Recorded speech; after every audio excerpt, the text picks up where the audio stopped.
I think it's time for CIGIE to have a theme song, so that's what I did for you today. They say that if you can see the eye of the tiger, you're in trouble.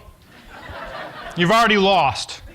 The tiger is going to win. Nobody can win a fight with a tiger. However, there's some things that we can do to avoid that fate. We cannot go hiking in the jungle by ourselves at night where the hungry tiger lives. We cannot climb fences at the zoo where we know we'll encounter a hungry tiger. The same general principle applies in our personal health care. If we want to avoid disease and disability and sickness, we know that we need to eat properly, get regular exercise, have friends, get good sleep, and do the other things that the doctors tell us that we need to do. We're lucky because significant amounts of money is spent every year to collect data, to do research, and then communicate to all of us the things that we should and shouldn't do in order to avoid illness and disability. So we can all make informed choices. We all intuitively know that prevention is the best way to deal with most problems.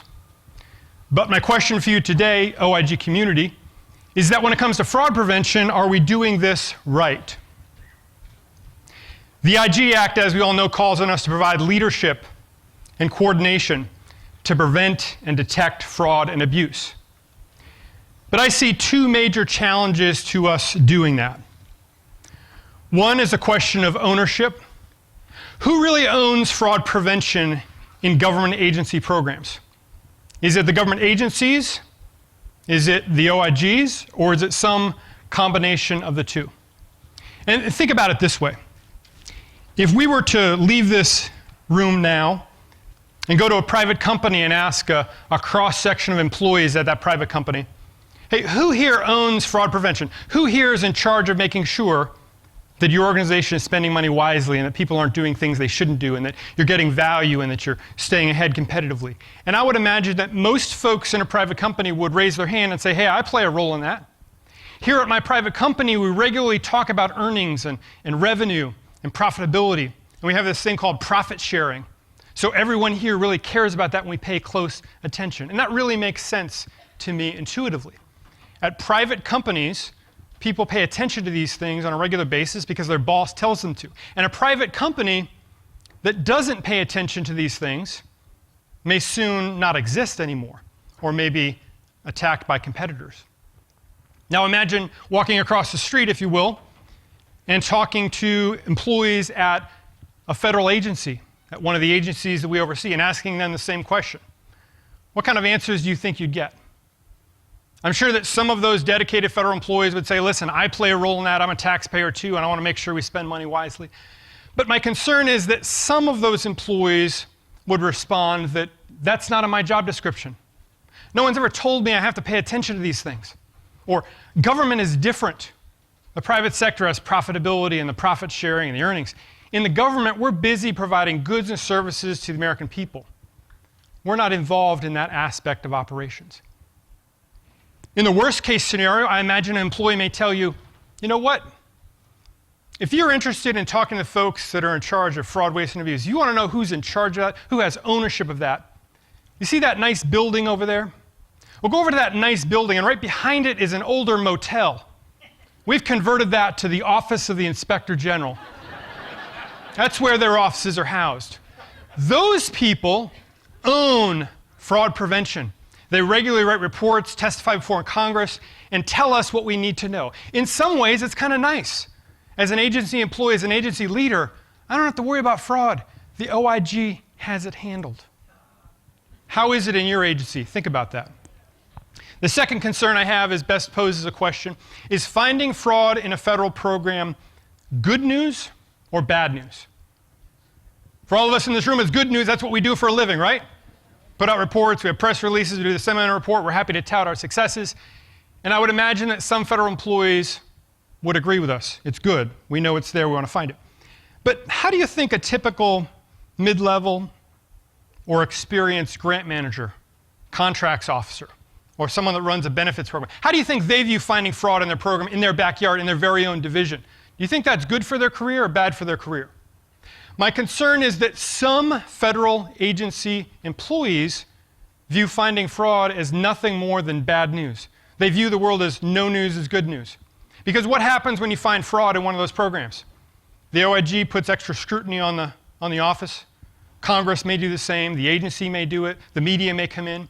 And whenever you put any federal program, or take a step back, anytime you put anything under a microscope, what are you going to find? You're going to find problems, errors, hiccups, bad decisions, things that don't make sense. And when you find those things, what happens? Everyone wants to do something about it. We want to fire somebody, we want to reassign programs, we want to change budgets. Or if you're Congress, you may say, you know what, this agency is a terrible job of managing this program. Let's just move it over and give it to this agency over here.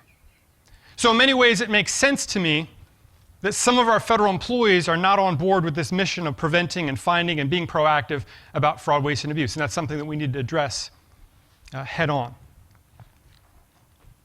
So where does that leave us? To me, that means that our fraud prevention role is even more critical than it ever has been.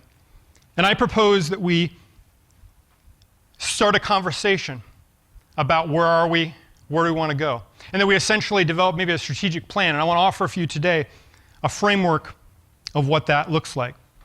When Bob was talking earlier about being an artist, that really struck a chord with me. I like to consider myself, Bob, to be you said that we can self-identify as an artist, is that correct? I like to self-identify as a fraud artist. But in thinking through that, that quickly translates to a con artist. So I will come up with a better term. My point is that I have spent a lot of time thinking about this. And this is what I want to share with you today. In this framework, the first thing we need to do is take stock of what we're already doing. Many of you in this room, all the IGs represented, are doing something in the fraud prevention space, whether you realize it or not. When auditors go in and audit, evaluators go in and evaluate, you are indirectly or directly engaging in fraud prevention. Certainly when you issue your reports and your recommendations, that is a fraud prevention in some aspect. Our fraud briefing programs are certainly preventative in nature. Our conversations with management, our memorandums of management are also preventative in measure. But I want to challenge you. If we're doing those things, are we doing those things in a way that is getting the maximum potential benefit in the prevention realm? And is there a way to measure that? So consider that for a minute. If what you're doing now is measurable, and if you can improve upon that measurement. Something like surveying people that attend our fraud briefings to see if it makes a difference in how they do their jobs, or see if it makes a difference in something that they do in the future. So that's the first piece of it, is to take stock of what we're currently doing. And also consider sharing that with others as appropriate. Next, we need to address this ownership issue. And this is a significant piece of this. If we are 100% dedicated and focused like we are on preventing fraud, waste, and abuse, but our agency doesn't care about it one bit, we may as well find another job.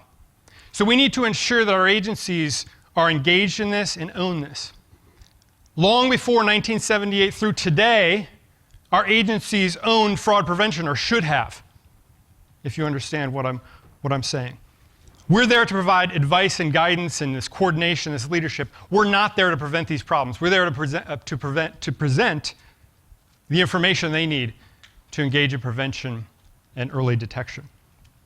One litmus test of the ownership question is in our fraud briefings that many of you in this room probably do, where we go out and educate contracting officers and senior leadership and others about what fraud looks like, about its red flags, and about what we need to do about it when we find it. So the litmus test there is that when we want to do fraud briefings, are we going to the agency and begging and asking and pleading to be included in the next class? Or are they coming to us and saying, listen, we're responsible for fraud prevention, and hey, you OIG, we'd love for you to come in and share your thoughts and your insights to this. So think about that. Think carefully about where you sit at your individual OIG in this ownership piece. And not just who owns what, but specifically who owns what. Who in your individual OIG is your chief fraud prevention specialist or your chief fraud prevention officer or whatever? Who's making sure this stuff is getting done and not falling by the wayside? We also want to consider that we're very good at finding problems in our community, very good at writing reports and saying, here's what happened, here's who's to blame for it, here are some ways to fix it perhaps. But we need to take the lead from other disciplines. And at the end of each fraud case or problem that we identify, think about doing an autopsy, or think about what a fire department might do after a fire is extinguished. This reminds me of a great time in my life in elementary school when my teacher went around the room one day and asked us all to stand up and say what we wanted to be when we grew up. I was very excited. I had the answer right away. I had to wait my turn, of course. And when it came my turn, she said, "Kenny, what do you want to be when you grow up?" And I jumped up and I said, "When I grow up, I want to be a fire truck." I learned a valuable lesson that day. Kenny, there's an inside voice, and then there's a filter. You have to be careful to not say what you're thinking immediately. That served me very well in my career for the most part. But had I known then what I know now, I wouldn't want to be a fire truck. I would have wanted to be a fire station wagon.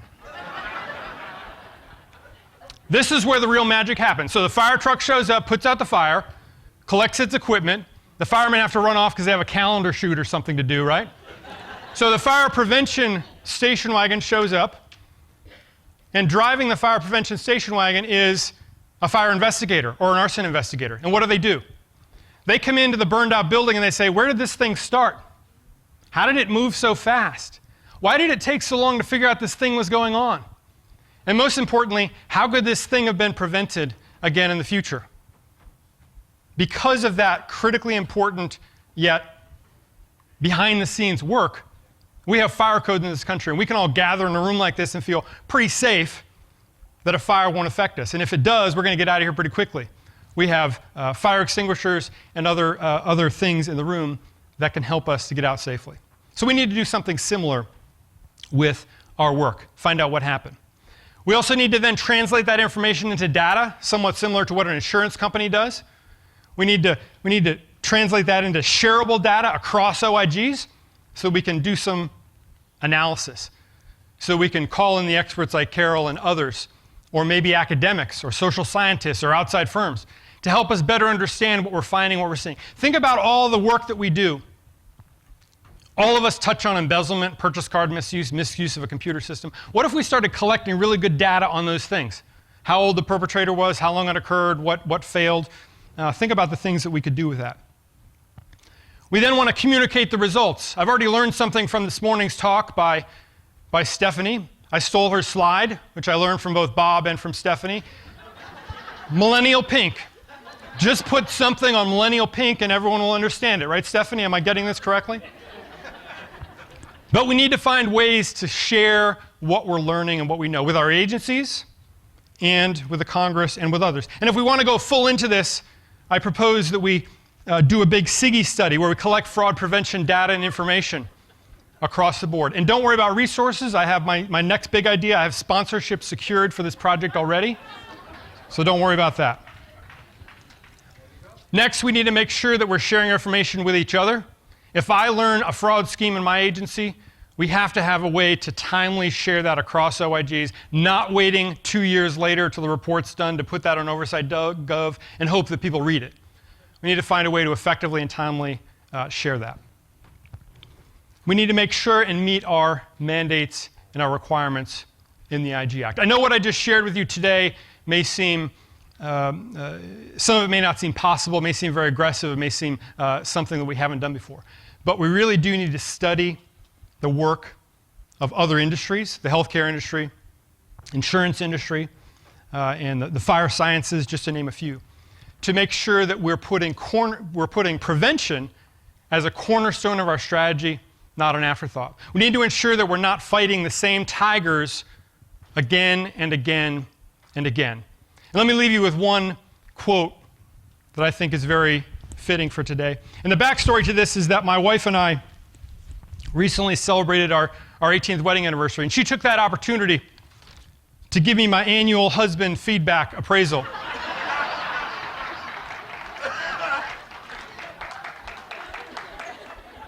I found this inspiring and motivating, and I hope that you will too. She wrote, "You're doing pretty well, and are obviously putting in a great deal of effort, but there is always room for improvement. It does not hurt to regularly ask yourself if you're doing this right. If you wanted to give some thought to your roles and responsibilities and consider if you can improve your efficiency and effectiveness, that would be cool. Thank you.